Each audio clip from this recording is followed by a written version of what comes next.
Là, tout d'un coup, une chèvre qui pop en dessous de la tente.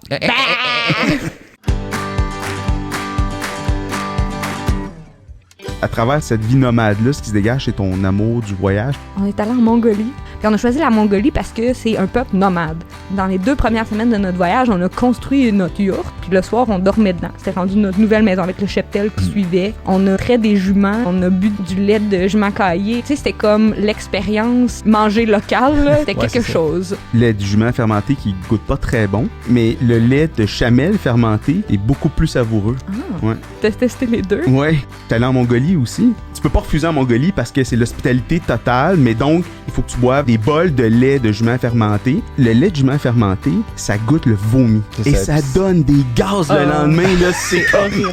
Ils ont tous un troupeau d'à peu près 80 à 110 têtes. Puis c'est ça, ils ont des moutons, des chèvres, des juments, puis des yaks, des chameaux de Bactriane. Dans le nord, ils ont des caribous, des reines. Là. Ouais, c'est ça, exactement. Puis quand tu dors dans une yourte, ça fait un mélange de bruit de bébé, de pet. Fait que là, t'es couché dans ta yourte. Déjà, c'est un peu spécial. Tu sais, t'es dans une pièce avec des gens que tu connais pas. Tout le monde est ensemble. Le feu est en train de s'éteindre tout doucement. Puis là, t'entends... Là, qu'est-ce qui se passe exactement? Là, c'est qui dans la salle qui est en pièce avec nous autres qui est pas legit? Là, mais tu te rends compte que c'est les moutons. Tout, on dormait dans une tente. Maintenant, ça shake. Tu sais, on est 2 filles en Mongolie. On a un peu la chienne. On est comme bon. Est-ce qu'il y a quelqu'un de chaud qui a décidé qu'il venait voir les 2 blanches?